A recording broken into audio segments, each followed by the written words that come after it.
Buenas tardes, yo soy Carolina Zanini, estoy presentando a la escritora Rita Indiana. Rita Indiana es dominicana, tiene una banda de música y es también escritora, autora de varios libros. Los más conocidos en Colombia son Papi, Nombres y Animales, y el último, que es La Mucama de Omicunlé, de los que vamos a hablar. Quisiera hablar sobre todo de esos tres porque son los que están disponibles aquí y son también los más recientes, creo. Y entonces quisiera empezar por que nos dijeras qué es cada uno de estos libros. Por supuesto, no cuál es el argumento, pero que nos dijeras qué dices tú en cada uno de estos libros o cuál es el problema de cada uno de ellos. Y si te parece, Rita, leer un pasaje de Papi y de tu última novela. Okay. Hola, buenas tardes. ¿Se escucha todo? ¿Todo se escucha bien? Bueno, estoy súper feliz de estar aquí. Para mí Bogotá es parte del Caribe continental. Así que nada, siento una proximidad muy grande con los colombianos a nivel cultural y afectivo. Les cuento un poquito, quizás antes de hablarles de los libros directamente, pues les voy a contar un poquito cuál fue el proceso para llegar a escribir mi primera novela, que no está aquí, que se llama La Estrategia de Chochueca. Es una novela corta, de menos de 100 páginas, que se publicó en Santo Domingo en el año 2000. La empecé a escribir tenía 19 años. Y cuenta la historia de esta chica de 17 años que tiene que devolver el equipo de sonido que su mejor amigo se ha robado de una fiesta. Entonces este robo y esta devolución que ella hace para que no lo cojan preso a él es la excusa para visitar, o sea, hacer un recorrido por la ciudad de Santo Domingo de finales de los años 90. Esta voz de esta narradora, adolescente, de unos 17 años, es la misma voz de las tres novelas de esta trilogía que yo llamo de las niñas locas. Una de ellas es Papi y Nombres Animales es la que cierra la trilogía. Están las tres escritas en primera persona y la voz es siempre una voz de una niña adolescente un poco autista. Y entonces, Papi, si pusiéramos esas tres obras en tiempo, la cronología real, Papi sería la primera, porque Papi trata de la infancia de esa voz, que es una niña de 8 años, que tiene un padre mafioso, dominicano, excesivo, un bigger than life, un personaje bigger than life, mitológico, que ella adora y que ella cuenta la biografía de este mafioso desde los ojos de su amor y de su pasión descontrolada por este personaje que de alguna manera la evade, ¿no? Nunca aparece, nunca llega cuando ella lo está esperando. Papi, pues, es un texto muy autobiográfico. Yo tuve un padre muy parecido, muy similar a este padre de la novela, que murió en el Bronx cuando yo tenía 12 años. Lo asesinaron. Estaba tratando de limpiar un poco sus negocios, pero lo alcanzó la sombra de lo que había hecho antes. Dicen que es una novela, lo han llamado una novela que es un rap, que es una canción de 200 páginas. Definitivamente sí, pues hay la forma tiene esos matices de la canción de la calle, de la canción urbana, rítmica, pero hay otros niveles un poquito más, no tan fáciles de alcanzar en una primera lectura, que no tienen tanto que ver quizá con esa sensibilidad del hip hop, sino con una sensibilidad que viene de las artes plásticas, que es donde me empecé a formar. Empecé a estudiar historia del arte y bellas artes también. Siempre se habla del merengue y de esto en este texto, pero algo fundamental, una voz fundamental en este texto es el trabajo de Gertrude Stein, la escritora estadounidense, gay y judía, que es un trabajo muy conceptual, más cerca yo diría, del arte moderno, o sea, de la plástica, que de la literatura. Aquí estaba el especialista en mi trabajo, que realmente me dio a conocer en el mundo académico, Juan Duchesne. Ha escrito mucho sobre Papi y fue quien empezó a distribuir mi trabajo en la Academia Estadounidense, que estoy feliz de que esté aquí. Nombres y Animales es una novela que yo empecé a escribir antes de mi proyecto musical. Voy a hablar un poco del proyecto musical porque Papi tiene mucho que ver con eso. Yo creo que Papi fue el embrión de ese proyecto merenguero, ¿no? De ese proyecto de música popular. No solamente en el lenguaje, sino también en el contenido, ¿no? Yo creo que se trabajó mucho la cuestión de la masculinidad en el trabajo musical también.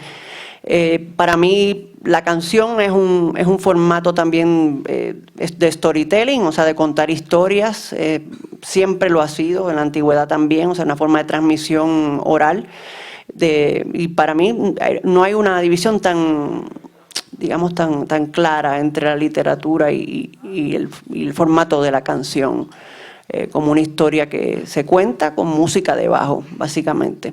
En ese sentido, por ejemplo, a mí mi apasionamiento con la música popular, que definitivamente es una influencia en mi trabajo literario, quizás surge de que no tengo ese prejuicio de que esto es lo popular y esto es el high art, ¿no?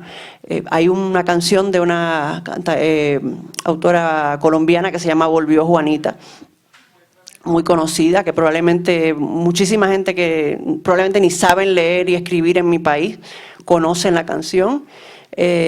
Y esa canción tiene la misma función que tiene la literatura para mí, que es un poco humanizarnos, ¿no? Y hacernos más empáticos.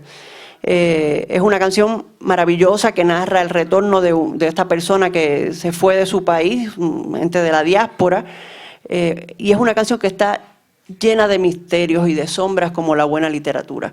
Porque Juanita volvió Juanita, volvió hermosa, con regalos de la lejanía, pero de esa lejanía nunca se habla en la canción. Solamente se habla de ese regreso hermoso a esa Ítaca colombiana y ese lugar a donde Juanita probablemente guaya la yuca durante 12 horas diarias y suda para poder conseguir unos dólares para mandárselo a su familia y llegar con esas maletas llenas de maravillas, no se mencionan en la canción. Entonces, por ejemplo, ese tipo de cosas o sea, me gusta encontrar canciones de ese tipo y utilizarlas como inspiración un poco en términos de forma. El proyecto musical duró lo que tenía que durar. Yo digo que es una pieza de performance art que se me fue de las manos, porque yo no pensaba nunca que iba a pasar lo que pasó en mi país, sobre todo, que fue un fenómeno de masas. Yo empecé haciendo música electrónica, no tengo una formación musical, no sé tocar un instrumento, puedo armonizar de oído, ¿no? Y tengo un amigo que es el que yo le voy diciendo las melodías y las va transcribiendo, las va escribiendo en música, ¿no? Llegué a Santo Domingo, armé una banda y se empezaron a mover las canciones y es como, bueno, dice Baudrillard que si tú entras a un banco con una pistola de juguete te van a matar igual que si entraras con una pistola de verdad. Entonces pasó un poco con la música. Yo me disfracé de cantante popular y la gente se lo creyó y hasta yo me lo creí, que casi me vuelvo loca. O sea que... y entonces, bueno, duró lo que tenía que durar, que era un disco, porque para mí ese es otro proyecto de ficción, funciona como otra novela que eventualmente quizás se ponga en formato libro, la de los misterios. Bueno, Nombres y Animales, que es la novela que viene después de Papi, es una novela un poco la novela con la que retorno a la literatura. Es una novela que escribí antes del proyecto musical, pero que había guardado en una gaveta y que retomo cuando dejo la música popular, retomo y bueno, la corrijo y la termino y entonces se publica. Nombres y Animales es una novela de iniciación, como son Papi y La Estrategia de Chochueca, porque las tres son coming of age novels. Y habla de una niña, o sea, cuenta el verano de una adolescente en 1992, el año del 5º centenario, que trabaja en la clínica veterinaria de su tío. Es una clínica que está prácticamente en la quiebra, que su tío va quizá 1 hora al día y ella queda allí sola, junto con un haitiano que es el peluquero de los perros. Yo creo que hice en esa novela un poco un trabajo terapéutico y de redención. Yo a los 14 años trabajé también en una clínica veterinaria de mi tío y allí trabajaba un haitiano que también se llamaba Radamés. Pero la Rita del mundo real no logró establecer un vínculo de amistad con ese haitiano, sino que pues, pasábamos los días y hablábamos lo que teníamos que hablar del trabajo. Yo vengo de una familia de piel clara. En Santo Domingo hay un racismo impresionante para un país supuestamente mulato, que la gente desconoce. Como lo hay también en Puerto Rico y en Cuba, que es el Caribe hispano en general. Entonces quería explorar un poco eso y redimirme a través de este personaje, ¿no? y ver qué hubiese pasado si a mis 14 años, 13 años, yo hubiese tenido la sensibilidad y la disposición de hacer amistad con ese hombre que estaba allí conmigo todos los días y que se sentaba al lado mío a esperar que vinieran los clientes. Y bueno, y esa es una gran razón por la que yo hago literatura, ¿no? Que es un poco una forma de perdonarme y castigarme. Yo fui a un colegio católico, o sea que sigo viviendo en ese sistema de la culpa. Creo que me ha ayudado a nivel creativo muchísimo. Es horrible, pero bueno, uno hace lo que puede con lo que tiene. Y bueno, esta última novela, La mucama de Omikunle, es la que ya empieza una época nueva después de la trilogía esta de las nenas insoportables. Y es una combinación de interés, de cosas que me han interesado durante mucho tiempo. Yo creo que trabajé un poco las voces marginales. A mí siempre me han interesado, quizás porque desde joven me identifiqué como parte de varias marginalidades. Uno de los elementos de la novela es el personaje central, que es un transexual que viaja en el tiempo.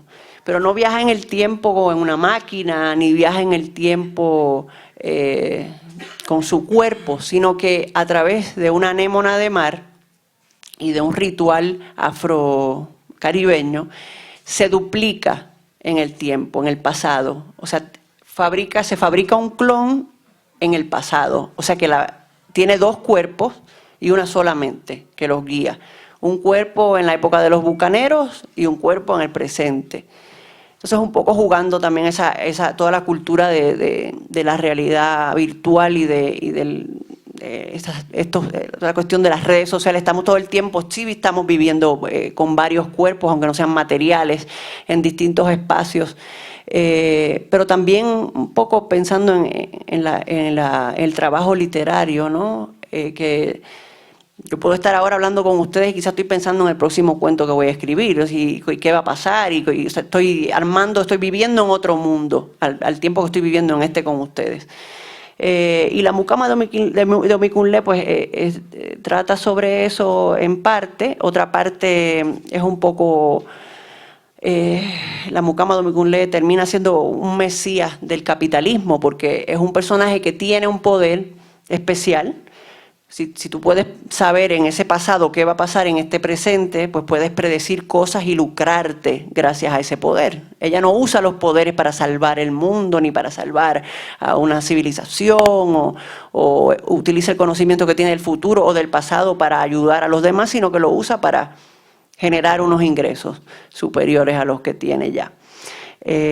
Voy a leerles un poquito de la novela. Me van a dar unos minutitos para elegir el párrafo que les voy a leer.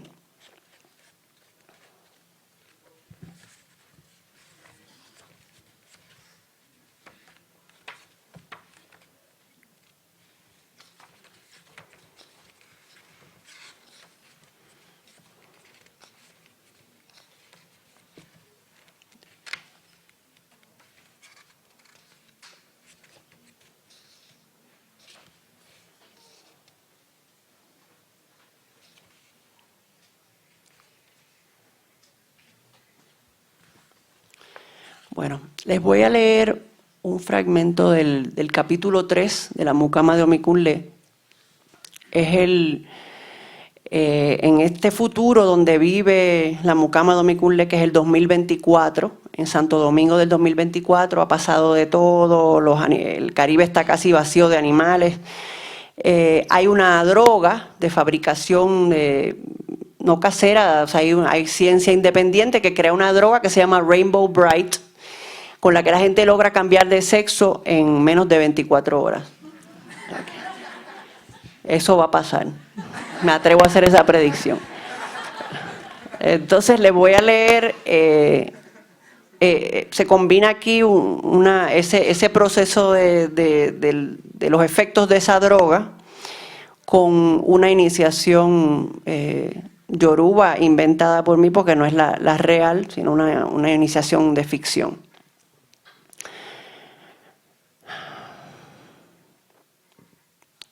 La hizo acostarse desnuda en la cama, sobre la que había abierto una especie de tienda de campaña blanca para mantener estéril el espacio alrededor de su cuerpo. Al pie de cada esquina de la cama había un plato con arroz crudo. «Te está poniendo muy folclórico», dijo Asilde, viendo ansiosa como Eric sacaba del bolsillo de su chaqueta un sobre metálico con algo dentro sellado en el vacío. El cubano abrió con los dientes el sobre. «Son ofrendas para que todo salga bien», explicó, mostrándole la ampolleta de 2 pulgadas que contenía un líquido blanco y viscoso. «Costó un cojón, mejor será que funcione», dijo riendo tristemente mientras llenaba una jeringuilla que bailaba en su mano. Entonces mostró unas correas de látex a Asilde, quien se levantó de golpe. «Estoy siguiendo las instrucciones», dijo, y cacareó como una gallina para tocarle los cojones a la paciente, que retada volvió a acostarse y se dejó atar con las correas. «Intenta zafarte», pidió el doctor. Ella hizo fuerza sin lograr moverse. Antes de empezar, Eric echó una ojeada al envase donde descansaba la anémona de mar. Estaba en mal estado, igual que él, y tenía que actuar rápido. Tan pronto como la Rainbow Bright entró en su corriente sanguínea, Asilde comenzó a convulsionar. «La maté», pensó Eric. «Me han vendido un veneno de ratas». Pero la chica se estabilizó y él comenzó a supervisar sus signos vitales con regularidad. 2 horas después se quejó de calor y luego dijo que se quemaba viva. Cuando comenzó a mover la cama con sus sacudidas, Eric le inyectó un sedante. A medianoche, sus pequeños senos se llenaron de burbujas humeantes. Las glándulas mamarias se consumían, dejando un tejido rugoso que parecía chicle alrededor del pezón, y Eric retiraba con una pinza para que no se infectara. Debajo surgía la piel nueva de un pecho masculino. Las células se reorganizaban como abejas obreras alrededor de la mandíbula, los pectorales, el cuello, los antebrazos y la espalda, llenando de nuevos volúmenes rectos las suaves curvas de antes. Amanecía cuando el cuerpo, enfrentado a la destrucción total del aparato reproductor femenino, convulsionaba otra vez. Presa de contracciones que hacían que su bajo vientre subiera y bajara, expulsó lo que había sido su útero. Los labios se sellaron en una efervescencia celular que pronto dio forma al escroto, que albergaría sus testículos, mientras el clítoris crecía haciendo sangrar la piel estirada, que Eric quitaba del medio como había hecho con la de los pechos, higienizando las áreas como le habían indicado los fabricantes del fármaco. A las 12 de la noche, Asilde Figueroa ya era un hombre completo. Eric protegió aquel cuerpo de diseño, aún en carne viva, con capas de antisépticos y algodón. Se sentó en una silla de plástico verde junto a la cama y combatió el sueño presintiendo su próxima muerte. Le hizo gracia que el escenario en que ésta le sobrevendría y el paciente al que ofrecía sus últimos servicios parecían sacados del ideario de la Escuela Latinoamericana de Medicina en Cuba, de la que se había graduado.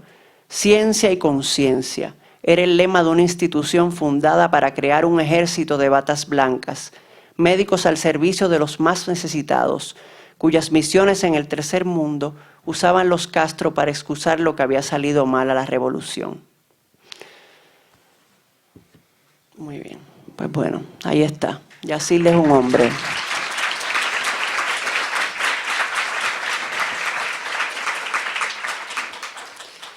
Y bueno, para seguir en ese tono así de esa masculinidad maravillosa, de la que todos hemos sido víctimas, vamos a leer un poquito de Papi. del comienzo de Papi. Papi es como Jason, el de Viernes 13, o como Freddy Krueger, más como Jason que como Freddy Krueger. Cuando uno menos lo espera, se aparece. Yo a veces hasta oigo la musiquita de terror y me pongo muy contenta porque sé que puede ser el que viene por ahí. La musiquita es a veces mami que me dice que papi llamó y que dijo que viene a buscarme para llevarme a la playa o de compras. Yo me hago la loca seguro de que no viene por ahora porque al que le van a hundir un machetazo en la cabeza no le avisan. Por eso es que van tan brutos en las películas y se acercan a los arbustos o al closet, de donde sale una luz misteriosa diciendo, Helen, o disque, David. Cuando se sabe que quien está detrás de los arbustos no es Helen ni David, sino papi, con su bate de softball de aluminio levantado, o un hacha, o un pico. Papi está a la vuelta de cualquier esquina, pero uno no puede sentarse a esperarlo porque esa muerte es más larga y dolorosa. Lo mejor es hacer otros planes, quedarse con la pijama puesta y ver todos los muñequitos desde las 6 de la mañana hasta las 12 de la noche.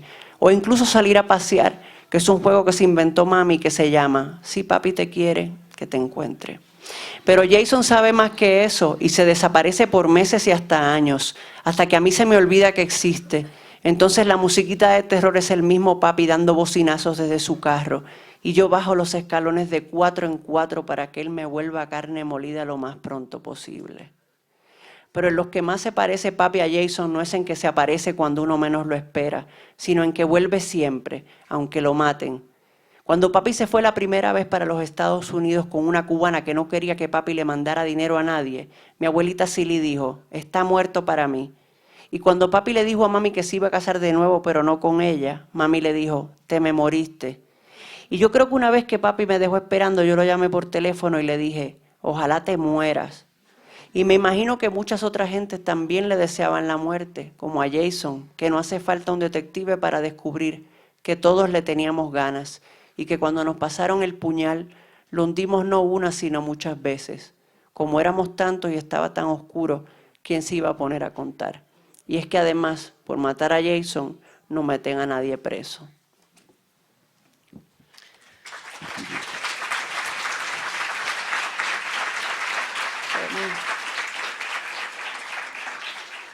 Rita, ya que escogió leer esos pasajes sobre masculinidad, como dijo usted, y ya que ha escrito sobre esa masculinidad siempre en contraste con una niña que se está convirtiendo en mujer, ¿cuál cree que sea qué es lo que cree que tiene que decir sobre esa manera de vivir la masculinidad específicamente en América Latina y su relación con el poder?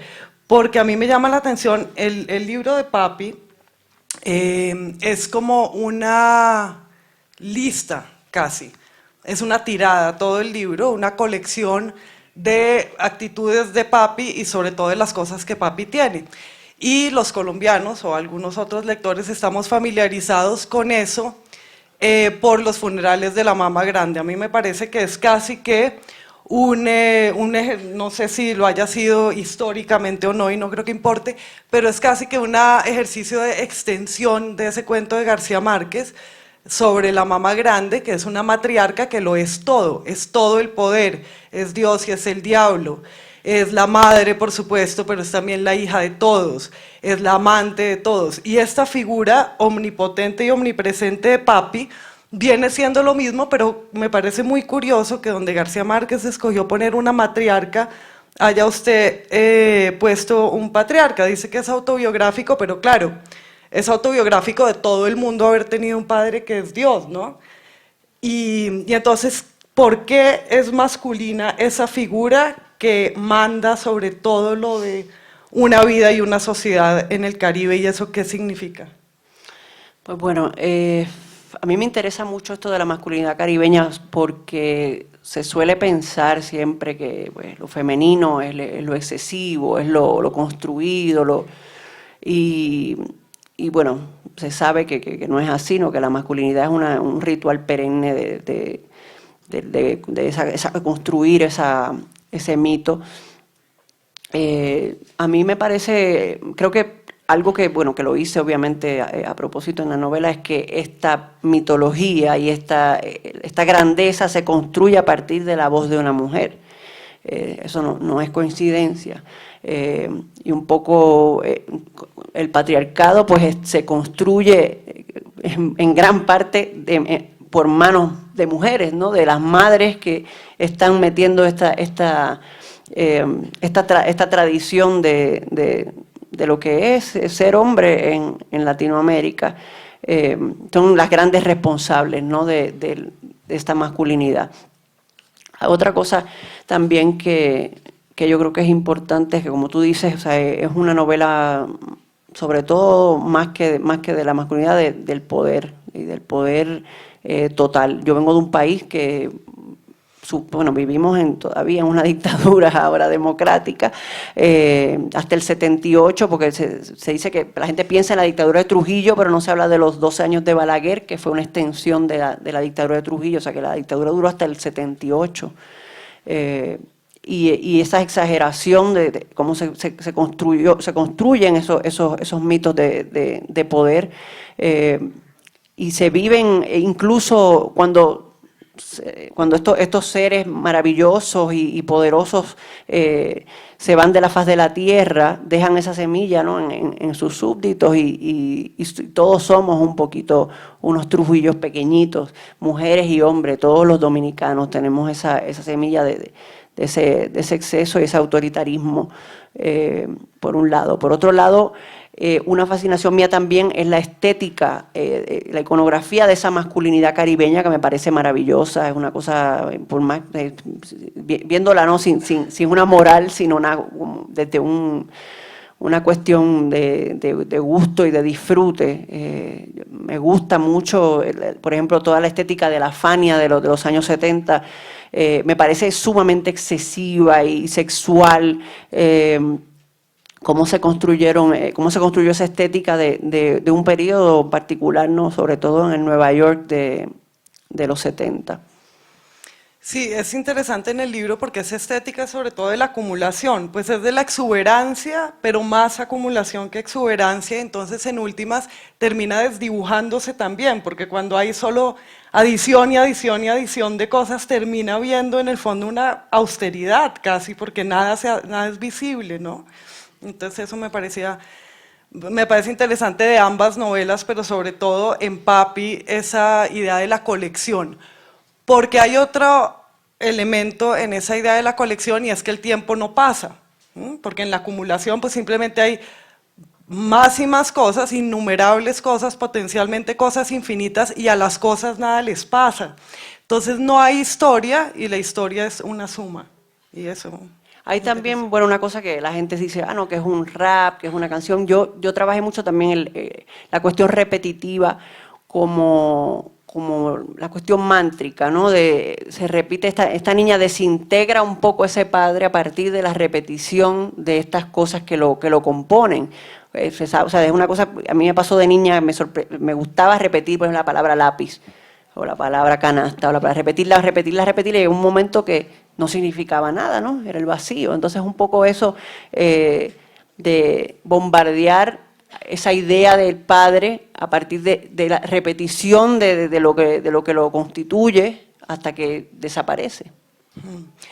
Y esa repetición también termina negando la posibilidad narrativa, o sea, no hay un desenlace posible donde solo hay repetición y acumulación, ¿no? Y entonces, además, usted narra en presente, entonces es como que solo hay presente y no hay futuro posible donde haya ese papi, lo cual también, claro, tiene la implicación política de que no hay futuro posible cuando hay solo una voluntad de la que todo depende, entonces... Bueno, la conclusión de la novela es un poco la conclusión en la realidad también de ese tipo, de esas estructuras, y es bueno, la madre que está en la clínica, ¿no? Que le están saliendo tumores por todo el cuerpo, ¿no? Pues hay víctimas, este papi no es, aunque se intente desintegrarlo, pues tiene víctimas reales y que son por lo general mujeres y niñas.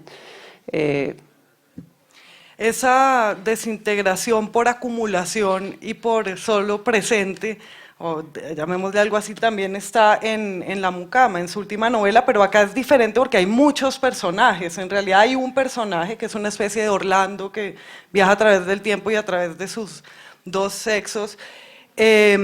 Pero también hay otros muchos personajes, y a mí me llamó la atención de esta novela, que está construida es como una serie, y me parece una novela de aventuras, casi que una novela bizantina, que una aventura salía de otra y era un poco delirante en ese sentido, ¿no? Como de unas figuras salen otras. Creo que eso puede estar relacionado con lo que usted dice acerca de la plástica en sus novelas. Si nos habla de la estructura un poco. Sí, bueno, esos saltos en el tiempo y eso es un poco algo que a mí me interesa mucho. En el Caribe, o sea, hay la historia es tan reciente, ¿no? Hay heridas históricas tan recientes que están están presentes todo el tiempo. Entonces hay otro personaje que logra también clonarse en el tiempo, aunque él cree que no, que él cree que está loco y que está viendo otro tiempo porque está psicótico, pero realmente está en ese otro tiempo, que es el tiempo de los bucaneros.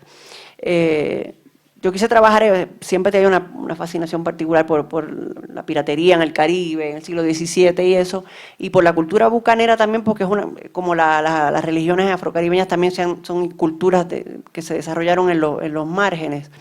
Pero también por eso de cómo esas culturas de los márgenes y que ya no existen más, se vive una cultura del corso en mi país, por lo menos, que la corrupción es como la hegemonía, y bueno, es un poco también eso de que estamos siempre viviendo varios tiempos al mismo tiempo y cómo esas cosas del pasado están en el presente.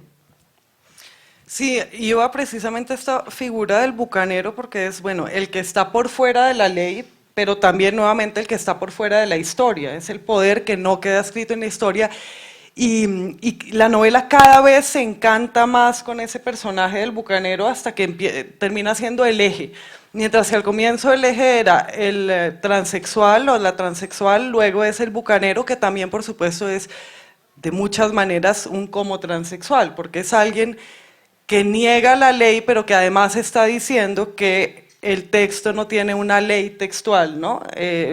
La novela es sumamente mixta en cuanto a la estructura, se cuenta en pasado, se cuenta en presente, claro, por esos saltos del tiempo, pero también del tiempo verbal, no es que se sepa siempre en qué tiempo está narrando. Entonces creo que hay un énfasis, tal vez acierte, en tratar de ilustrar el estar fuera de la ley y qué significa también un texto sin ley, lo cual parece paradójico y parece contradictorio porque el texto es la ley.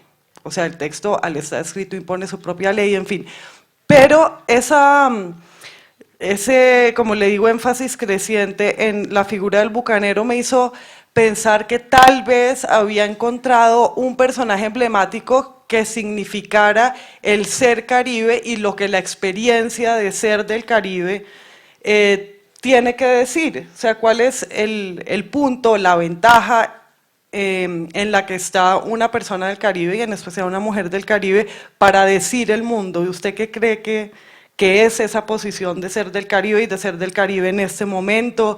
La relación de eso con las intersecciones entre lo local y lo global. El Caribe es uno de los centros del mundo, digamos, porque fue donde el mundo en un momento dado se encontró consigo mismo. Pues, bueno, hable usted. Bueno, algo que yo creo que es fundamental en mi obra y bueno, en mí como ser humano también es esa mezcla permanente. Yo digo, el ser caribeño es como la religión, como el hinduismo, es algo que está absorbiendo culturas todo el tiempo, no está definido, no está coagulado.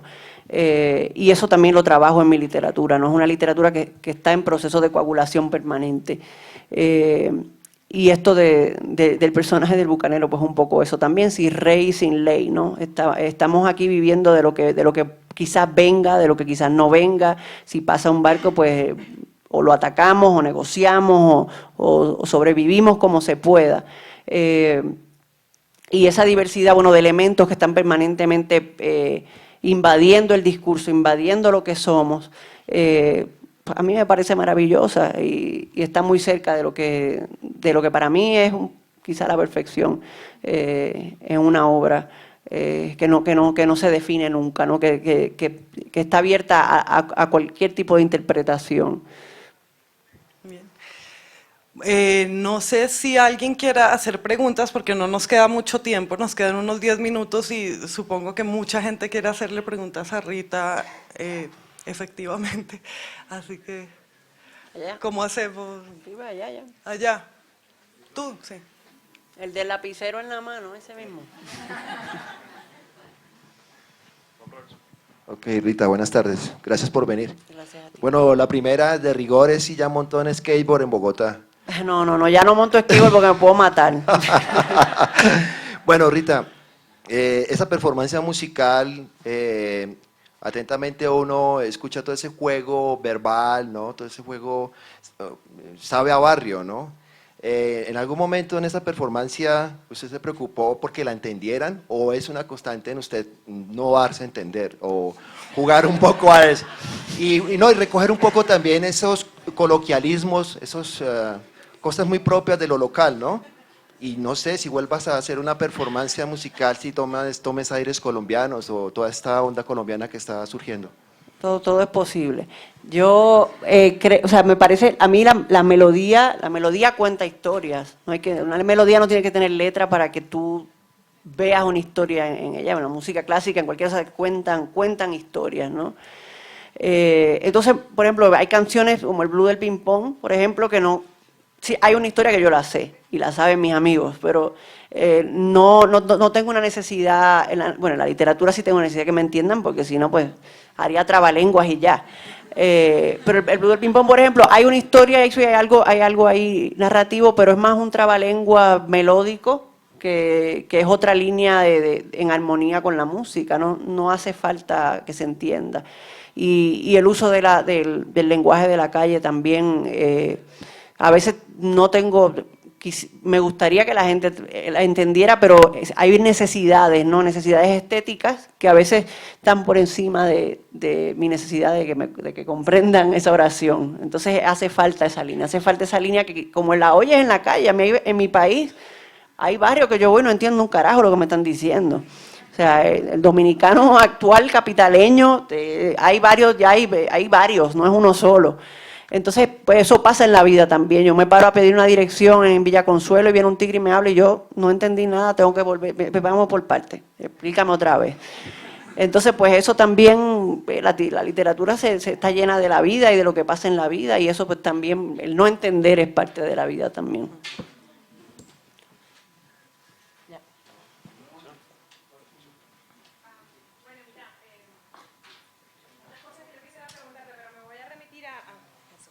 Chévere, gracias. En el pasaje que leíste, y bueno, hablabas de esa novela que no terminó siendo novela, sino disco, que son Los Misterios. Y también en las novelas anteriores se puede ver esta consonancia entre la cuestión rítmica, musical, y la cuestión escrita, y también el nivel espiritual, que ahora pues desarrollas en más detalle en esta novela, por lo visto, que no la he leído todavía. Yo quisiera que nos comentaras un poquito más. Todos esos me suenan a mí como muy lenguajes del cuerpo. Me parece que el eje que está conectando esas cosas, el nivel espiritual, el nivel musical, el nivel narrativo, es que todos son, en tus novelas son muy narradas desde el cuerpo. Entonces yo quería saber hasta qué punto has pensado en eso, en la retroalimentación de lo sagrado, lo musical y lo narrativo, y la centralidad del cuerpo en eso. Bueno, antes que lo sagrado, yo tengo un cuerpo de 6 pies 3 pulgadas, que es muy difícil de llevar. Ahora con la altura, o sea, la gravedad me tiene doblada. Entonces es un cuerpo que siempre ha estado presente. Antes de que la gente me conociera como Rita Indiana en mi país, pues yo era el Palo Elú, la jirafa, Juana Saltitopa, cosas bien poéticas a veces. Pero bueno, siempre, o sea, para mí siempre es casi imposible que mi físico, que mi cuerpo, que mi corporalidad no esté presente. Pero fuera de eso, ya hablando un poco de la cuestión espiritual, algo que a mí me fascina de las tradiciones mágico-religiosas del Caribe, es eso, que el cuerpo está presente y no es un cuerpo maligno, no es un cuerpo pecador, es un cuerpo santo. Es un cuerpo al que se le hace santo, es un cuerpo que se inicia, es un cuerpo que tiene poderes y esas deidades residen en el cuerpo. O sea, los orillas, cada uno domina una parte del cuerpo. Entonces el cuerpo no es un lugar del miedo, sino que es un lugar sagrado. Y pues yo trabajo un poco eso también, esa amplitud espiritual de lo que somos. Que yo tampoco no hace mucha distinción entre el espíritu y el cuerpo, sino que es lo que somos, un bloque, ¿no? Allá. ¿Cuál es la historia del juidero? Del juidero. Sí, ¿cuál es el origen de la historia? Es una película, ¿no? Ok. Buenas tardes, bienvenida. Bueno, muchas del gracias. video, la directora del video el está juidero. aquí. Es una historia Del video compleja. está aquí. El video, no te puedo decir nada porque no fui yo que lo conceptualicé, no, Noelia trabajó el video a partir de la estética del video, a partir de la estética del Black Exploitation, del cine, ese cine de culto negro de los 70, y lo contextualizó en los 70 en Santo Domingo, que lo que estaba pasando era por los 12 años de Balaguer, que estaban matando a todos los periodistas, a todos los estudiantes, a todo el que tuviese 2 neuronas funcionando. Y ella pues mezcló esas cosas y salió lo que es el video. La canción fue una improvisación en Nueva York, que estábamos en casa de un amigo que se llama Chuchi, y él empezó a hacer unos beats, yo le decía pon esto, mete aquello, salió un beat así bien masacote, bien bueno, y estábamos en Nueva York y yo empecé a improvisar encima, y bueno, el coro que dice como un pentagrama de cicatriz en la cabeza a lo Jack Veneno, es otro trabalengua. Mandaré la horma a todo tu tío en el extranjero para que manden tenis que se armó el juidero. Se lo voy a traducir, ¿verdad? Porque eso es dominicano, vernáculo. Como un pentagrama de cicatrices en la cabeza a lo Jack Veneno. Jack Veneno es el héroe de la lucha libre dominicana. Se dice que él mismo con una navaja se cortaba la frente para tener esas cicatrices que nunca le iban a hacer los verdaderos luchadores. Entonces tiene la frente llena de cicatrices.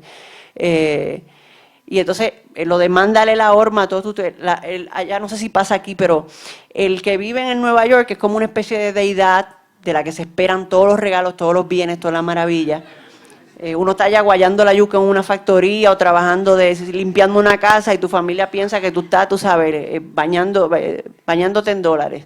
Entonces la gente suele todavía cogían mira que tu tía, mándale la horma a tu tía para que te mande unos tenis. Entonces cogían una hojita, te ponían el pie, uno ponía el pie en la hojita y te dibujaban, o sea, te hacían el contorno del tenis, del zapato, y mandaban eso en una carta a la tía para que te mandara los tenis Nike. Y bueno, eso es todo.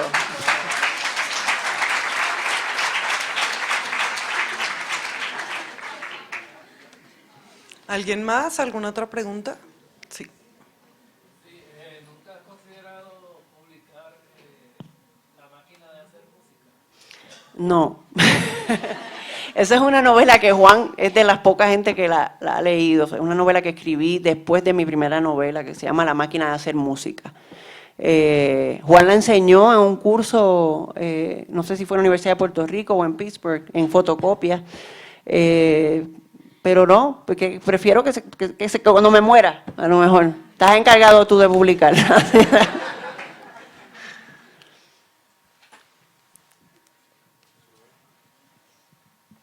Hola Rita, después de que, bueno, hablabas sobre lo de las redes sociales y todo esto, después de que sacaste tu disco fue algo que se volvió bastante popular en redes sociales, pero después renunciaste a todo lo que eran redes sociales y es bastante difícil encontrar, no hay nada propiamente tuyo en redes sociales que te corresponda a ti. ¿Por qué tomaste esa decisión? Bueno, lo de Facebook, ya yo tengo como... odio Facebook, estoy harta de Facebook. Mis amigos pasan demasiado tiempo en Facebook. Estoy por hacer un grupo de apoyo. Volví a Twitter, estoy en Twitter desde hace como un año, porque me parece como un poquito menos enfermizo, ¿no? Pongo ahí de vez en cuando, escribo 2 o 3 cosas en la semana, y es más, lo uso más como una cosa de información, ¿no? Salió la novela, lean mi columna del País, no estoy como en esa cosa de estar pensando media hora la magnífica frase que voy a poner en Twitter, como sé que hace mucha gente, pero me parece maravilloso, porque eso también, bueno, ya es casi un género literario menor, pero bueno, nada, decidí dejar Facebook porque me estaba tomando más tiempo del que debía metida ahí y porque no creo que sea necesario. No tengo amigos ahora que están súper anti-Facebook también y cuando tienen bebés y te mandan las fotos por texto, te dicen, por favor, no las subas a Facebook. Cualquier cosa que te mandan esa clase, por favor, o sea, no sé, hay algo un poco, bueno, algo no, es súper obsceno, ¿no? Lo que pasa en Facebook sobre todo. El otro día, las boberías que la gente escribe cosas larguísimas sobre estupideces, es una cosa increíble.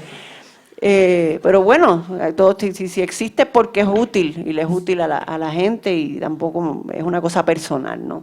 Pero abandoné las redes sociales porque era parte de esa cosa farandulera en la que yo me metí con la música que no soporto y en la que no quiero participar. Esa es la respuesta.